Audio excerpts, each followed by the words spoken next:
ভাই আমি বুঝি না পরীক্ষার মধ্যে কিছু পোলাপাইন এত নিখুঁত ভাবে চুরি কেমনে করে না, মানে এদের চুরির টেকনিক দেখলে তুমি কনফিউজ হয়ে যাইবা যে এরা এক্সাম দিতে আইছে নাকি কোনো গুরুত্বপূর্ণ সিক্রেট মিশনে আইছে। মানে এরা পরীক্ষার মধ্যে এত নিখুঁত ভাবে চুরি করে যে মনে হয় ধুম 3 মুভির ডাইরেক্টর এই হালার পুত্রাই আসলো। প্রথমত এই হালার পুত্রা চোখের জায়গায় দূরবীন লাগায়া ঘুরে, মানে হালার পুত ফিফথ বেঞ্চে বসে ফার্স্ট বেঞ্চের খাতা কেমনে নকল করে ফেলা এইটা আমার মাথায় ঢুকে না। আমি তো আমার সামনের বেঞ্চের কপি করতে গিয়ে হিমশিম খেয়া যাই ভাই। আর এই মাঙ্গের নাতি একজনের খাতা পাইলে হইছে মিনিটের মধ্যে কপি পেস্ট করে ছাইরা দিব। তার উপরে ওই মাঙ্গের নাতিগুলার আল্লাহ কলিজা দিছে এক একটা 24 হাত লম্বা। মানে যেই পরীক্ষার মধ্যে সামান্য জিনিসপাতি নেওয়ার ফাইল এলাও করে না, সেই পরীক্ষার মধ্যে স্মার্ট ওয়াচ নিয়ে যায়, ফোন নিয়ে যায়। আরে ফোন তো হেরার অবস্থা দেখলে মনে হয় হালার পুত্রা সুযোগ পাইলে পুরা গেমিং পিসি লইয়া যাইবো। এইগুলাই নাও শান্তি হইব না। মাঙ্গের নাতিরা সারা রাত ধরে কষ্ট করে নকল বানায়া ওইগুলা হেরার মুজার ভিতর থেকে শুরু করে জাইঙ্গার ভিতর পর্যন্ত ঢুকায় রাখে। মাঝে মধ্যে মনে হয় এত কষ্ট করে যদি নকল না বানায় যদি একটু পড়তি তাইলে তো সত্যি সত্যি পাস করে যেতি। আর হেরার কাছ থেকে কখনো নকল নিও না রে ভাই। হেরা বাংলা পরীক্ষার দিন a square plus b square এর সূত্র নকল নিয়ে আসে। এখন তোমরা কি মনে করতেছো হেরা এত নকল নিয়ে ধরা পড়ে যাইবো?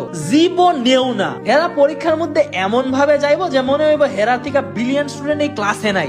আর স্যার যদি সন্দেহ করে হেরার দিকে একটু তাকায় যে হেরা হয়তো নকল করতেছে, তাইলে হেরা এমন অ্যাক্টিং করবো যে হেরা কিচ্ছু বুঝে না। মানে ভাজা মাঝি উল্টায় খাইতে পারে না। শাকিব খান ফেইল অ্যাক্টিং ভাই। বাট স্যার যদি 0.01 সেকেন্ডের জন্য যদি অন্যদিকে তাকায়, তখনই হালার পথের জায়গা থেকে নকল বের করে বুলেটের গতিতে লেখা শুরু করবো। কি ভাবতেছো এই ধরনের নকল আমরা দ্বারা করা সম্ভব? আমি তুমি যদি এটা ট্রাই করতে যাই তাহলে আমরা আর এক্সাম দেওয়া লাগবো না। স্যার আস্তে করে আমরা খাতাটা নিয়ে রেখে দিব, তারপর কাইন্দ 20 মিনিট ধরে স্যার খাতাটা দিয়া দেন, আর হইব না, ভুলে গেছে। কারণ দুনিয়ার যত চিটিং তো আমরা করি, তাই স্যার খালি আমরার দিকেই তাকায়া থাকে। আমাদের রে ভাই পড়াশোনা কইরাই পাস করা লাগবো, কারণ আমাদের রে ভাই ওগো মতন এত গড গিফটেড ট্যালেন্ট নাই যে স্যারের নাকের তলা দিয়ে নকল করে ফেলাই দেয় আর স্যার টেরই পায় না। এইগুলা এক একটা চোর না ভাই, এক একটা আর্টিস্ট। কিচ্ছু কর নাই রে ভাই, কষ্ট তো তখনই লাগে যখন কষ্ট লাগে। তোমাদের মতো যদি এমন আর্টিস্ট ফ্রেন্ড থাকা থাকে তাইলে রে ভাই ওই লেজেন্ডের এই ভিডিওটা শেয়ার করো। আর এইরকম